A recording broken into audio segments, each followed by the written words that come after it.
오늘 처음으로 제 이야기를 하고 싶어서 사연을 보낼 결심을 하게 되었네요. 중학교 다니는 아들을 키우고 있는 30대 후반의 여자입니다. 남편과 저는 결혼 14년 차고 이번 사건이 있기 전에는 큰 문제 없이 무난하게 잘 지내고 있었어요. 저희 부부는 예전부터 계속 맞벌이를 하는 중이라서 서로의 개인적 스케줄을 중요하게 생각하고 크게 간섭한 적 없었습니다. 그래도 별 문제 없이 서로 믿으면서 잘 지냈었고 같이 직장 생활을 하다 보니 조금 늦게 집에 들어오더라도 그러려니 이해하게 되더라고요. 집안일에 있어도 제가 밥을 하고 있으면 남편이 아이를 보거나 설거지를 하고 남편이 청소기를 돌리면 제가 걸레질을 하는 식으로 맞춰서 사니까 싸울 일이 없었죠. 특히나 돈 문제에 있어서는 남편과 제가 칼같이 계산하면서 신혼초부터 지금까지 돈 관리는 따로 하고 있고 생활비 통장을 만들어서 정해진 금액을 입금하면 그 안에서 필요한 돈을 전부 사용하는 식이었어요. 이런 이야기를 주변 사람들에게 하면 부부가 서로 딴 주머니 차면 돈도 못 모으고 좋을 일이 없다며 펄쩍 뛰시지만 저희에겐 이게 맞는 방식이라서 이렇게 하고 있어요.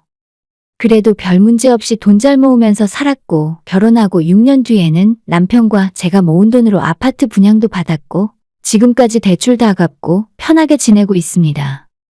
한 통장에 같이 돈을 모으는 것도 신혼 초에 한번 해본 적이 있는데 그것보다는 지금처럼 따로 하는 것이 스트레스 안 받고 편하더라고요.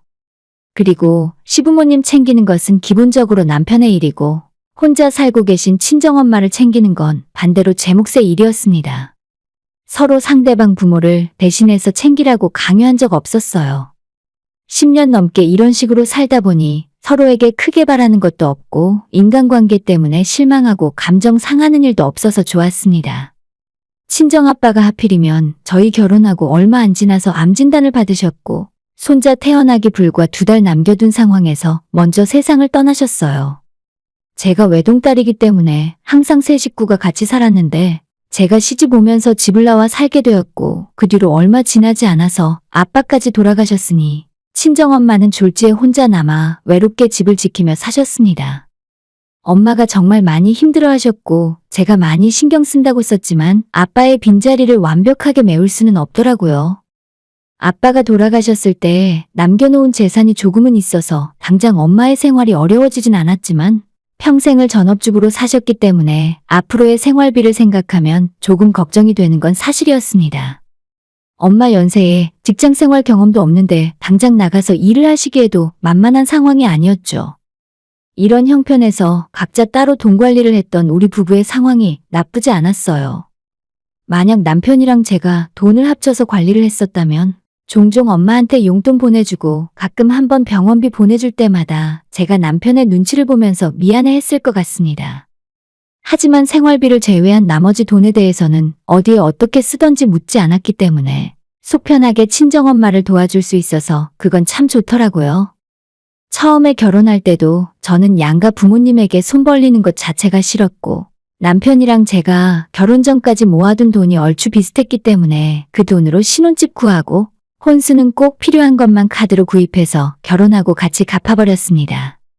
부모님들 도움 없이 결혼하겠다고 말씀드렸더니 다른 사람보다 저희 시어머니가 가장 많이 좋아하시더라고요. 진짜로 너희들끼리 알아서 하겠다고? 나중에 딴소리 하면 안 된다. 그래, 요즘 시대에는 무조건 남자가 집을 해오라는 법도 없더라. 시댁에서 금전적으로 도움을 받다 보면 우리 친정부모님에게도 부담을 드려야 하는데 저는 저대로 제 힘으로 결혼하면 그만이지 돈 달라는 소린 진짜 못하겠더라고요. 이렇게 시작했어도 신혼집이며 혼수며 남부럽지 않게 준비할 수 있었고 오히려 결혼하고 지금까지 시부모님 앞에서도 당당하게 제 할 말 다 하며 살았습니다. 그래도 며느리로서 해야 할 일을 안 한 적은 없었어요. 명절에도 전부 일찌감치 가서 어머님보다 더 일을 많이 했었고 아무리 부모는 각자 알아서 챙기기로 했다지만 시부모님 2분 생신이나 기념일에도 잊지 않고 용돈이며 선물이며 챙겨드렸습니다. 그래서 제가 친정엄마한테 용돈을 조금씩 보내드리면서도 양심에 찔린다거나 크게 잘못하고 있다고 생각한 적은 없었어요. 엄마도 엄마 나름대로 아빠 돌아가신 후로 고생 많이 하면서 사셨습니다. 할 줄 아는 일이 없었으니 할 수 있는 일도 별로 없었고 집 근처 식자재 마트에서 일을 하시면서 당신 스스로 생활비를 벌어서 쓰셨어요. 혼자 있는 엄마가 외롭지 않게 가까운 곳에 살면서 자주 찾아뵈었었고, 전화도 매일 퇴근길에 한 번씩 드렸습니다. 엄마는 오래 제 곁에 있으면서 우리 아들 대학 가고 장가 가는 것까지 다 보여드리고 싶었지만 정말 세상 일이 제 맘처럼 되는 게 하나도 없더라고요. 하늘도 무심하시지. 작년 초 건강검진에서 정밀검사를 받아보라고 하더니 대학병원에서 말기암 진단을 받았고 예후가 정말 좋지 않았습니다. 바로 수술을 해야 한다고 해서 부랴부랴 예약을 잡고 엄마를 입원시켰고, 막상 수술을 하려고 열어보니 다른 쪽에 전이가 되어 있다고 해서 엄청난 대수술을 하고 일부는 아예 다 드러내기까지 했어요. 그 뒤에 고통스러운 항암 치료가 이어졌고, 병원에서는 엄마가 오래 사시기는 힘들 것 같다고 하는 바람에 저는 아빠에 이어서 엄마까지 보내드려야 하는 건가, 하늘이 노랗게 변하는 것 같더라고요. 그때부터 엄마도 힘들어하고 저도 끝이 보이지 않는 절망의 긴 터널 속에서 살았습니다. 회사에서 퇴근하면 집으로 오는 것이 아니라 엄마한테 들러서 간호를 해야 했고, 그러면서도 집안일과 아이 봐주는 일까지 소홀히 할 수는 없었습니다. 제가 그렇게 두 집 살림을 하는 동안 남편이 조금만 더 많은 일을 해주고 도와주었다면 참 좋았을 텐데, 원래 하기로 되어 있던 본인 할 일을 다 끝마치면 더 이상 아무것도 하려 하지 않더라고요. 퇴근하고 친정에 들러 늦게까지 엄마를 돌보고 저희 집에 돌아오면 밀린 집안일을 하느라 또다시 늦게까지 쉬지 못하고 움직여야 했어요. 하지만 그것까지는 제가 충분히 감내할 수 있고 남편을 이해하며 참고 넘어갈 수 있었습니다. 그것보다 더 서운하고 제 가슴에 한으로 남아있는 건 저랑 결혼하고 우리 엄마를 장모로 알고 지낸 지가 10수년의 시간이 지났는데도 정말 엄마에게 아무런 관심이 없었습니다. 아니 세상에, 옆집 아줌마나 TV에 나오는 연예인이 아프고 암에 걸렸다는 소리를 듣더라도 이 정도로 무심하진 않을 텐데, 저한테 장모님 건강은 어떤지 물어본 적도 없고 맛있는 거 드시라고 용돈 한 번 주는 걸 본 적이 없습니다. 제가 한 달에 한 번씩 엄마 모시고 병원을 갈 때도 남편은 전혀 관심 없었고 따라오지도 않았어요. 어차피 제 엄마고 남편에게 따로 바라는 건 없었지만 가끔은 속에서 불덩이 같은 화가 끓어올라도 꾹 참고 넘어갔습니다. 남편은 물론이고 시부모라는 사람들도 남편과 똑같은 성격을 가진 인간들이라서 저한테 며느리 노릇은 그렇게 똑바로 하라고 잔소리하면서도 언제 한번 따뜻한 말 한마디 건넨 적 없는 사람들이었어요. 어렵게 버티던 엄마의 상태가 합병증 때문에 급격하게 안 좋아지기 시작했고, 결국 작년 가을을 넘기지 못하고 중환자실에서 세상을 떠나고 말았습니다. 저는 너무나도 큰 충격에 다니고 있는 회사에 한 달 병가를 내고 누워 있어야 할 정도로 몸이 좋지 않았고, 정말 어떻게 장례를 치르고 엄마를 보냈는지 기억도 나질 않네요. 세상에 나 혼자 남겨져 있는 기분이었고, 그나마 남편보다도 아들이 옆에서 많은 위로를 해주고 힘이 되어주더라고요. 아들이 아니었다면 저까지 모든 것을 다 포기할 정도로 우울증에 빠져 있었는데, 제 가족들을 생각하며 겨우 정신을 차려야만 했죠. 당시에는 너무 정신이 없어서 몰랐었는데, 시간이 좀 지난 뒤에 그때 장례식장에 찾아와주고 도와주셨던 분들에게 하나하나 인사를 돌렸어요. 그런데 가만 보니 우리 시댁 식구들은 장례식에 단 한 명도 직접 찾아오지 않았더라고요. 조의금만 따로 남편 통해서 보내고 실제 장례식장에는 아무도 오지 않았어요. 혹시나 내가 기억을 못하고 까먹은 건가 싶어서 남편에게 물어봤더니 다들 바쁜 일이 있어서 못 왔다고 대답을 하는 겁니다. 아무리 그래도 그렇지 몇 시간 거리 떨어져서 사는 것도 아닌데 하나 남은 사돈이 먼저 돌아가시면 그래도 장례식장의 얼굴은 비춰야 하는 거 아닌가요?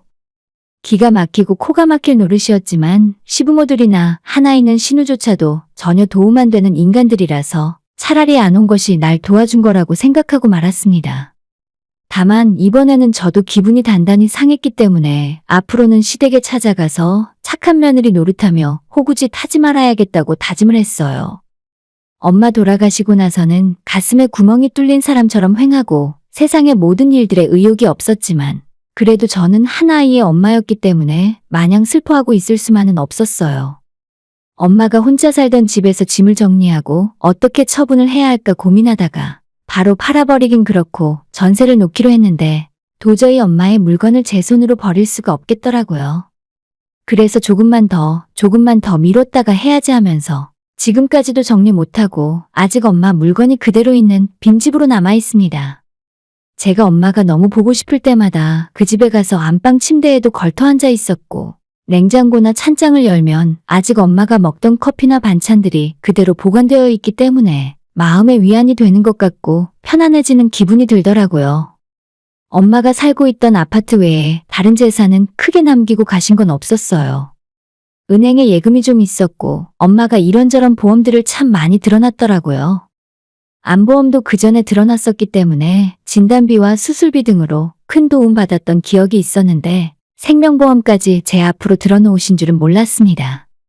받고 나니 1억 5천 정도 되는 돈이었는데 엄마가 힘들게 투병하다가 돌아가시고 받은 돈인데 제가 그 돈으로 맛있는 음식을 사 먹을 수도 없었고 좋은 곳에 해외여행 다닐 것도 아니라서 한 푼도 쓰지 않고 은행에 묶어두었어요. 처음에 엄마 돌아가시고 어느 정도 정리가 된 후에 남편이 제게 엄마의 유산이나 보험금에 대해서 자꾸 물어보고 앞으로 어떻게 관리할 생각이냐고 물어보길래 전부 내가 알아서 할 문제니까 당신은 전혀 신경 쓸 필요 없다고 말한 적이 있었어요. 조금 매몰차게 이야기해서 그런지 남편은 기분이 좀 상해 보였고 그 뒤로는 제게 다시는 유산과 보험금 이야기는 꺼낸 적이 없었습니다. 장모한테 생전 따뜻하게 대해준 적 없던 남편이 돈 이야기 들은 뒤로 갑자기 관심을 갖는 모습이 너무 정 떨어지고 싫어지더라고요. 그날 이후로 남편에게는 아무런 기대가 없었습니다. 이제는 아이 때문에 사는 거니까 남편이 큰 문제 일으키지만 않는다면 이 나이에 이혼하는 것도 좀 부담스러웠고 아들이 사춘기에 한참 중요한 시기라서 쓸데없는 충격을 주고 싶지 않더라고요. 예전부터 크게 살가운 부부 사이는 아니었지만 특히나 엄마가 아파서 병석에 누워 계실 때부터 돌아가실 때까지 남편과 시댁의 태도가 너무 별로인데다가 마음에 안 들어서 나도 앞으로는 시댁 식구들에게 어떠한 기대도 하지 말아야겠다 생각하는 계기가 되었습니다. 그런데 지난 12월 연말에 어머님 생신이라 시댁 식구들 다 같이 모인 적이 있었어요. 사실 저는 별로 가고 싶지도 않았고 남편 혼자 보낼까 생각도 해봤었지만 나까지 유치한 사람 되지 말자는 생각에 그냥 작은 선물 하나 사들고 같이 시댁으로 건너갔죠. 다들 저한테 이젠 괜찮냐고 때늦은 걱정과 위로를 해주었는데 그 모습조차도 솔직히 곱게 보이진 않았습니다. 적당히 겉으로는 사이좋은 척 상대해주고 즐거운 척을 하며 식사 자리까지 이어졌어요. 그런데 시아버지가 식사 중에 술이 한 잔 들어가니까 본심을 숨기지 못하고 제게 물어보더라고요. 그런데 사돈댁 사시던 아파트는 어떻게 정리하기로 했냐? 그거 전세 주더라도 꽤 나갈 텐데 아직도 그냥 비워두는 거냐?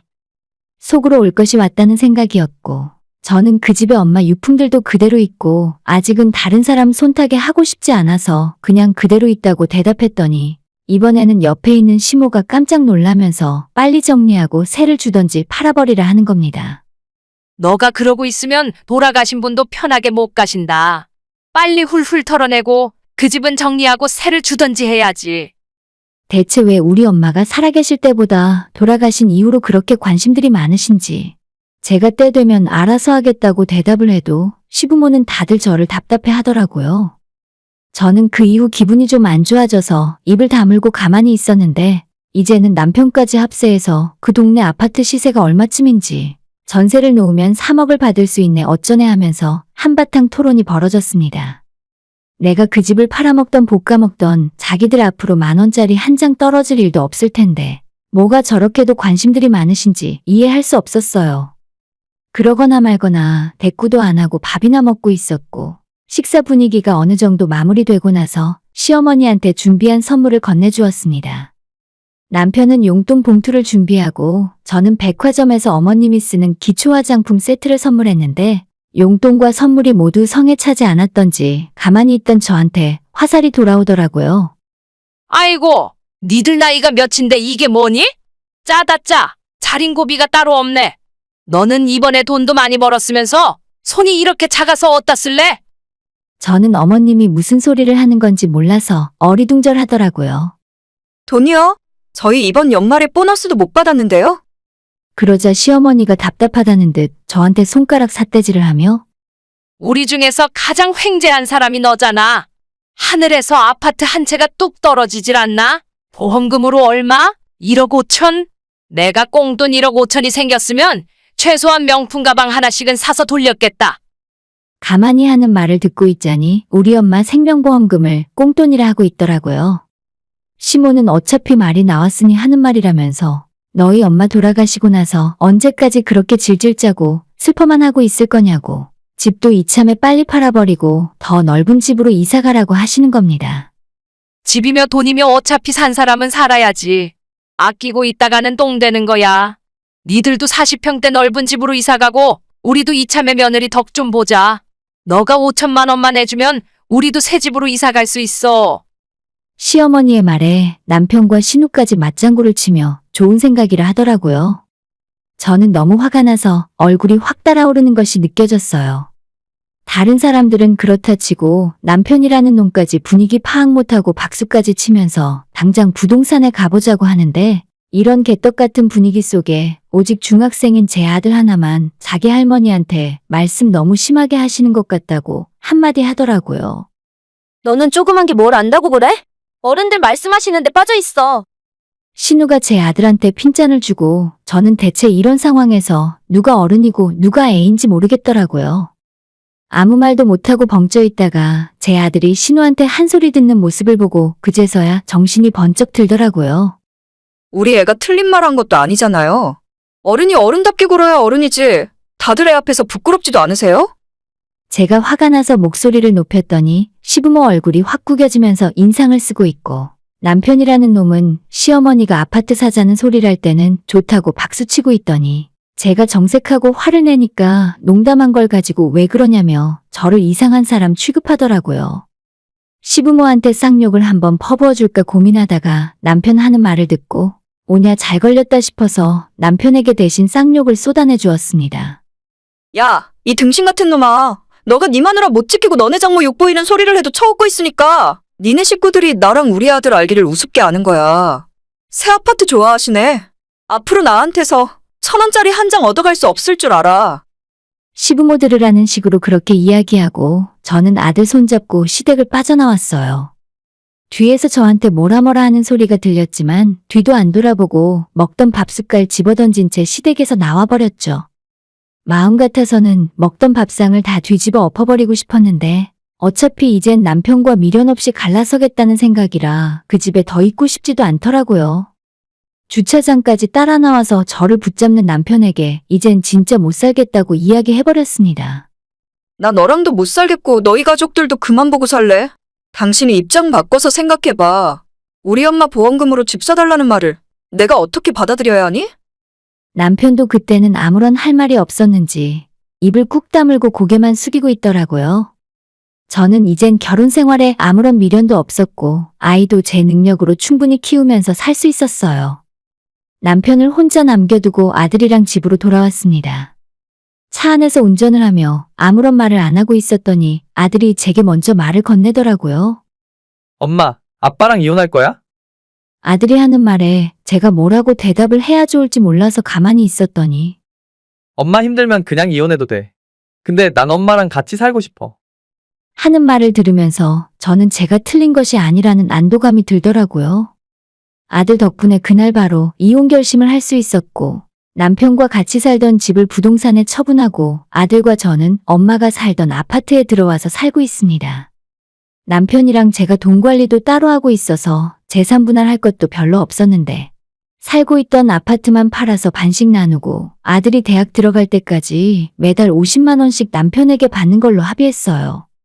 제가 이혼하겠다는 소식을 들은 시어머니가 나중에 제게 전화하셔서는 농담 좀 한 걸 가지고 일을 크게 만든다면서 저보고 애 앞에서 부끄럽지도 않냐고 하셨어요. 어머님, 저희 아들이 하는 말이 아빠랑 할머니가 부끄럽대요. 애는 제가 키우기로 했으니까 앞으로는 얼굴 볼 일 없었으면 좋겠어요. 라고 대답했더니 시어머니는 어디 집안에 장손을 너가 데려가냐면서 펄펄 뛰더라고요.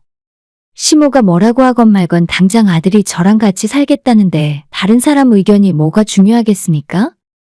뒤늦게 남편도 제게 사과하고 시어머니도 자기가 실언한 것 같다면서 사과 아닌 사과를 건네왔지만 이미 늦어도 한참 늦었어요. 남편과는 완전 끝난 상황이지만 아직은 이혼 조정 기간 중이에요. 아들이 대학 갈 때까지 양육비 받기로 했고 사실 그런 푼돈 없어도 저 혼자 벌면서 지금까지 모아놓은 돈으로 아들 대학까지 충분히 뒷바라지 할 수 있습니다. 제가 다른 건 몰라도 아들 하나는 정말 잘 키워서 다행이에요. 공부도 잘하고 사리분별 잘하는 똑똑한 아들이라 정말 큰 힘이 됩니다. 시댁 인간들은 하나같이 속만 뒤집어 놓고 결혼 생활에 도움된 적이 한 번도 없네요.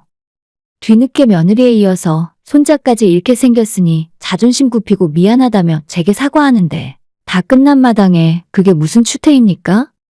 빨리 다 정리하고 아들이랑 둘이서 행복하게 살았으면 좋겠습니다. 오늘의 사연은 여기까지입니다. 구독과 좋아요, 알림 설정 부탁드려요. 다들 행복하시고 좋은 하루 되세요.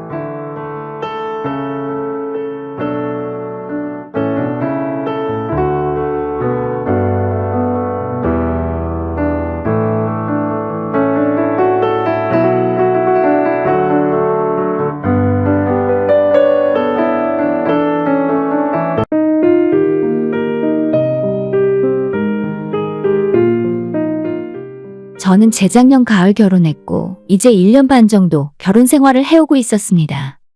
남편과 맞벌이하면서 열심히 잘 살고 있다고 생각했었는데 오늘 사연을 보내게 된 이유는 남편에 대한 배신감으로 인해 너무 화가 나고 이젠 도저히 결혼 생활을 이어갈 수 없을 것 같아요. 최근 들어서 남편이 제게 변명이랍시고 늘어놓는 소리들은 전부 헛소리일 뿐이고 저와 친정부모님을 바보 취급하는 것 같아서 더욱 화가 나더라고요. 이제는 부부 사이의 모든 신뢰가 깨져버려서 이혼 말고는 다른 대안이 떠오르지 않습니다. 오늘 아침만 해도 제 눈치를 살살 살피다가 제가 오해했다고 화를 풀라고 하는데 진짜 더 이상 말도 안 되는 변명을 더는 듣고 싶지 않아서 빨리 이혼하고 정리해야겠네요. 결혼 전 남편과 저는 2년 동안 연애를 했었습니다. 둘 다 회사 생활하는 도중에 만나서 2년 정도면 적당한 기간을 연애했다고 생각하고 사실 그 사이에 남편에게서 아무런 문제를 발견하지 못했어요. 남편이 저보다 2살 연상인데 군대 다녀온 것도 있고 취업 준비하던 기간도 있어서 사회생활은 제가 2년 빨리 시작했습니다. 그렇다 보니 우리 두 사람 사이에 약간이나마 월급 차이가 있더라고요. 같은 회사를 다니는 건 아니지만 비슷한 전공에 하고 있는 일까지 비슷해서 대충 이쪽 계통 일하는 사람들 연봉이 다 거기서 거기거든요. 남편의 입으로 직접 들은 연봉도 제가 계산한 것과 크게 다르지 않았고 그때나 지금이나 저보다 몇백만 원 적게 받고 있지만 제가 한 번도 그 부분에 대해서 문제 삼지 않았어요. 제가 남편보다 2년 앞서서 사회생활을 시작했으니 어떻게 보면 제 연봉이 더 많은 것이 당연한 일이겠지만 안 그래도 저보다 2살 많은 데다 남자라서 그런지 남편은 연봉 이야기가 나오는 걸 자존심 상해하면서 민감하게 생각하더라고요. 한 번은 연애하던 시절에 제가 농담 삼아서 오늘은 돈 많이 버는 이 누나가 한턱 쏜다.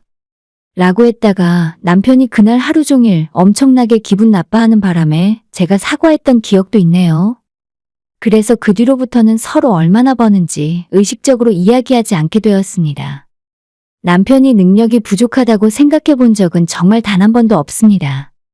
우리 두 사람 모두 탄탄한 회사를 다니고 있고 엄청나게 많은 연봉은 아니지만 맞벌이를 하면 나중에 아이 키우면서 여유 있게 살 정도는 되겠더라고요.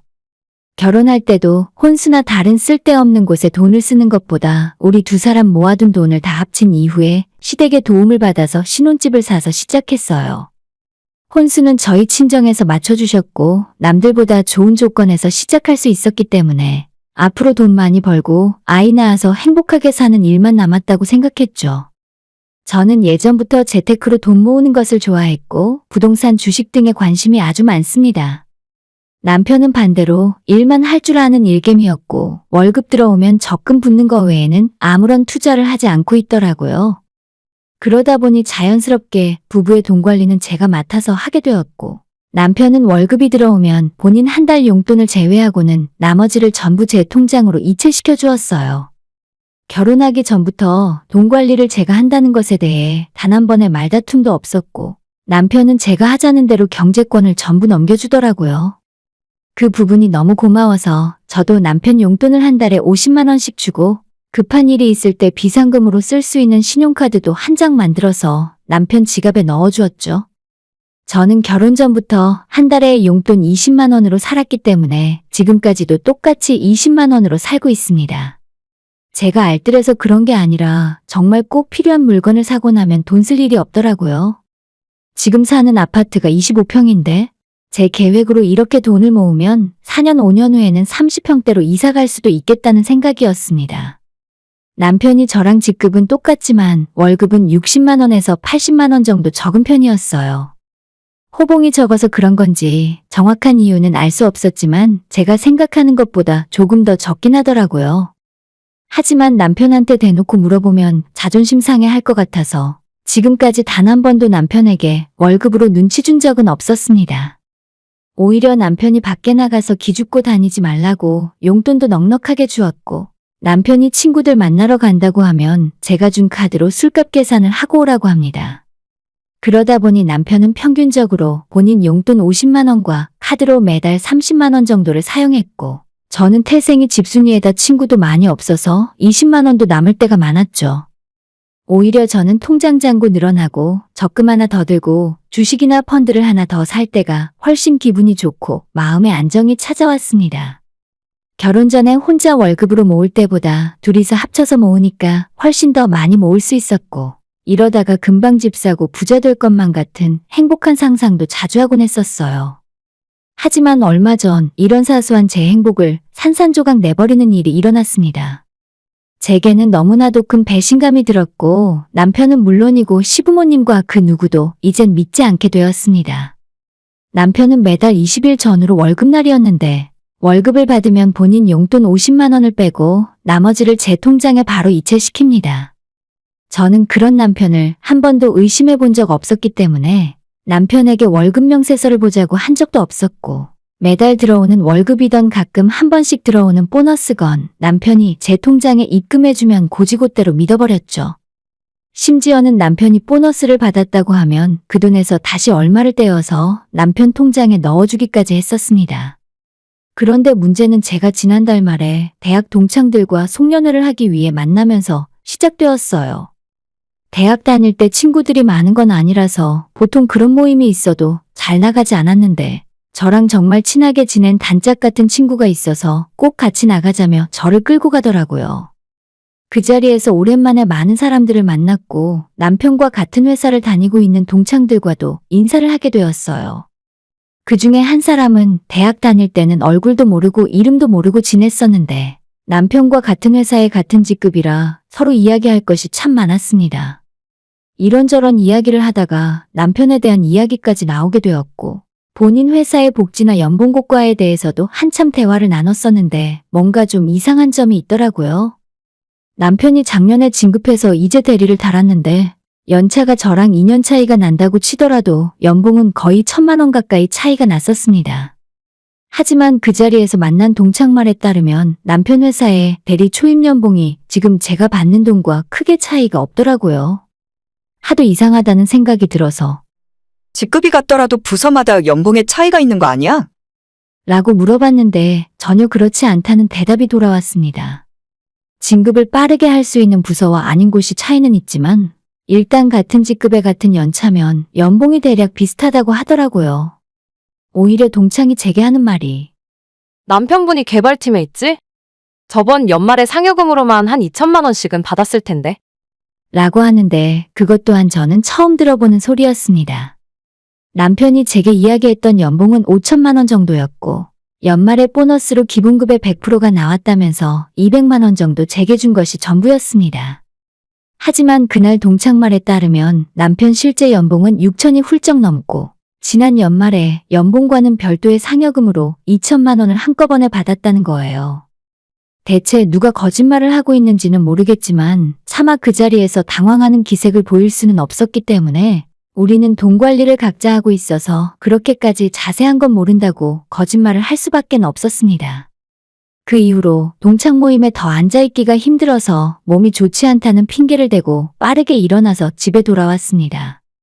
막상 집으로 돌아와서 남편의 얼굴을 보니 당신이 연봉을 나한테 숨기고 딴 주머니를 찬 게 맞냐는 말이 입에서 떨어지지 않더라고요. 뭔가 제가 열면 안 되는 판도라의 상자를 열어버리는 것 같았고 이 이야기를 남편에게 꺼내는 순간 우리 부부 사이가 다시 예전으로 돌아갈 수 없을 것 같았습니다. 일단 남편 앞에서는 아무런 내색하지 않았고 평소처럼 대화하고 잘 지내다가 씻고 잠자리에 들었습니다. 하지만 제 머릿속으로는 도저히 이 상황을 이해할 수가 없었고 남편에 대한 의심은 점점 커지기만 하더라고요. 결국 새벽 3시가 넘어도 잠이 오지 않아서 그러면 안 되는 걸 알면서도 남편의 서재로 들어가 컴퓨터를 켜고 말았습니다. 평소에 웬만한 비밀번호는 서로 공유하며 살았기 때문에 남편의 공인인증서를 이용해서 은행 계좌를 열어볼 수 있었고 지난 1년 동안의 통장 내역을 두 눈으로 확인하는 순간 제 결혼 생활도 거기에서 끝난 것과 다름없었어요. 결혼하고 지금까지 단 한 번도 남편을 의심해 본 적이 없었습니다. 친구들이랑 술 마시고 늦게 들어온다고 해도 언제 집에 오는지 꼬치꼬치 따져 물어본 적 없었고 의심해 본 적조차 없었어요. 우리 친정부모님을 보면서 부부 사이에는 믿음이 가장 중요한 것이라고 배웠고 내가 아는 내 남편이라는 사람은 제가 안 보는 곳에서 이상한 짓을 하고 다니지 않을 거란 믿음이 있었습니다. 하지만 남편의 월급 통장을 확인한 순간 가장 먼저 제게 든 생각은 내가 그동안 완전히 남편에게 속았구나. 남편은 두 얼굴을 가진 채 저를 대하고 있었다고 느끼게 되었어요. 일단 남편이 제게 이야기했던 월급과는 매달 100만 원 정도의 차이가 났고 석 달에 한 번 들어오는 보너스마저 제게 이야기했던 금액과 100만 원 정도 차이가 나더라고요. 저한테 기본급 100% 받았다고 했던 연말 인센티브 역시 대학 동창이 말했던 것처럼 2천만 원을 일시불로 받은 것 같았습니다. 결혼하고 지금까지 남편이 저 몰래 따로 챙겨놓은 돈이 수천만 원에 달하는 상황이었어요. 처음에는 내가 잘못 본 건가 싶어서 통장 내역을 계속 확인하고 또 확인했는데 결혼한 뒤로 지금까지 계속 저를 속이고 있었더라고요. 그 순간부터 밀려오는 배신감은 이루말로 다 설명할 수 없을 정도였죠. 남편이 용돈 적다고 투덜거릴 때마다 항상 남편에게 미안해했었고 원래 남자들은 밖에서 친구 만나고 술 한 잔씩 해야 하는데 제가 충분한 용돈을 주지 못하는 것이 마음에 걸려왔어요.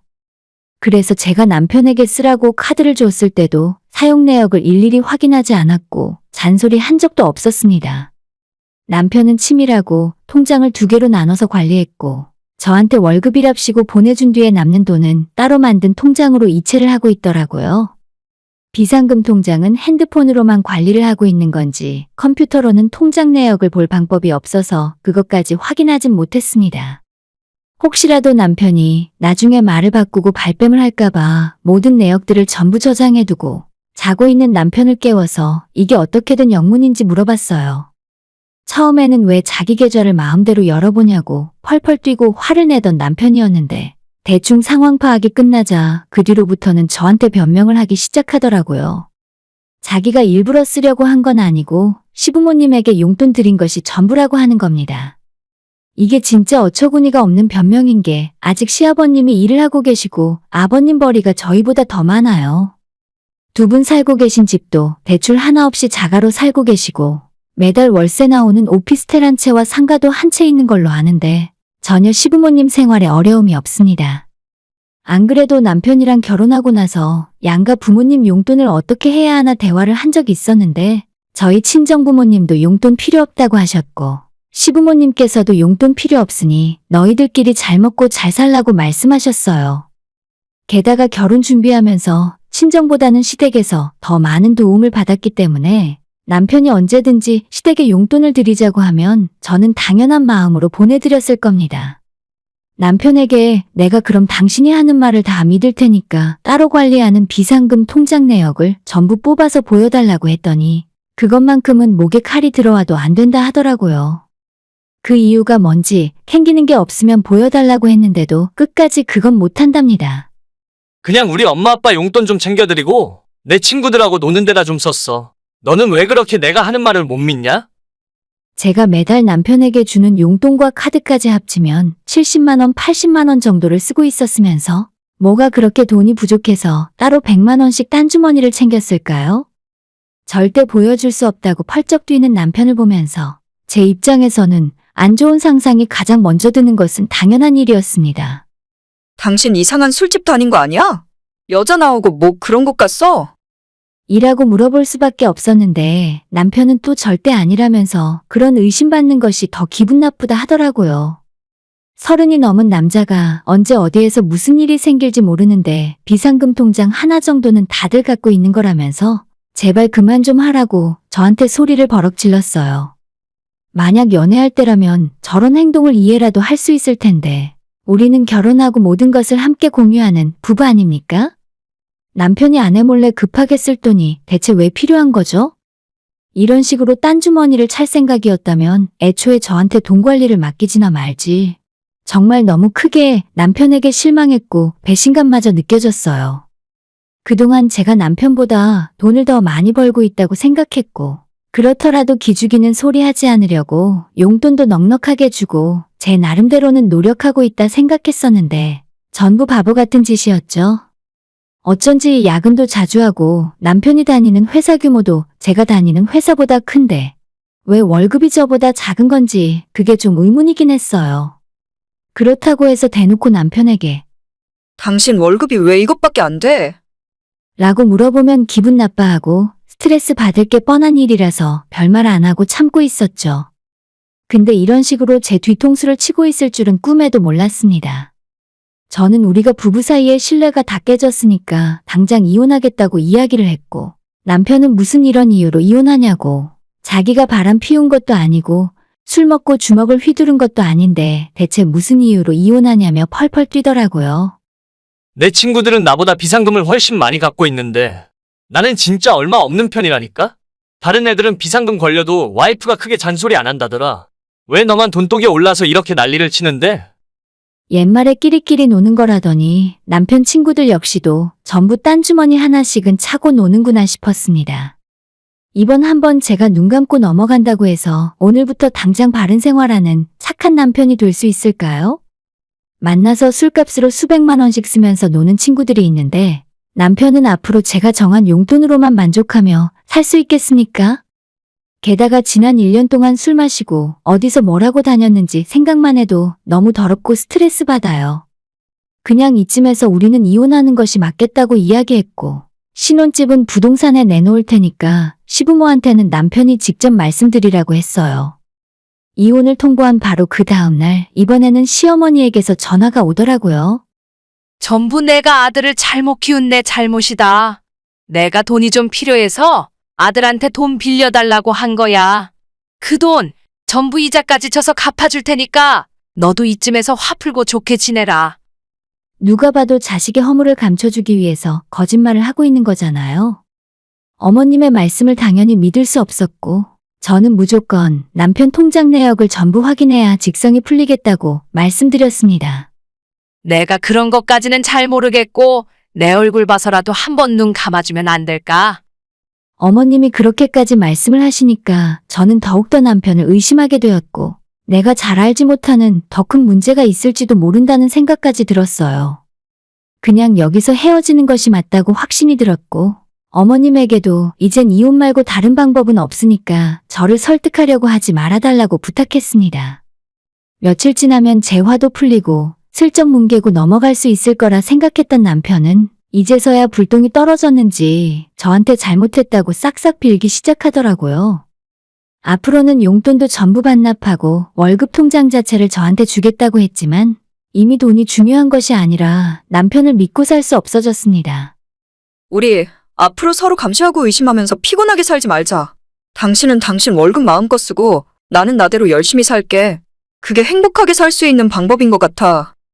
마지막으로 남편에게 해줄 말은 저것뿐이었고 남편은 자기가 실수했다면서 제 앞에 무릎 꿇고 싹싹 빌었지만 이미 때는 늦었습니다. 어차피 아이도 없으니까 지금 이혼하는 것이 맞다고 생각했고 신혼집만 정리되는 대로 제 돈과 부모님 돈만 다 챙겨서 빠르게 이혼할 거예요. 저는 큰 상처를 받았고 더 이상 감당할 자신이 없고 남편도 저한테 묶여서 숨도 못 쉬고 사느니 좋아하는 술이나 맘대로 먹고 따로 뒤에서 여자를 만나건 사생활을 어떻게 하고 다니건 맘대로 사는 것이 더 속편한 일일지도 모르겠네요. 자유로운 영혼이니 자유롭게 살 수 있게 제가 놓아주겠습니다. 오늘의 사연은 여기까지입니다. 구독과 좋아요, 알림 설정 부탁드려요. 다들 행복하시고 좋은 하루 되세요.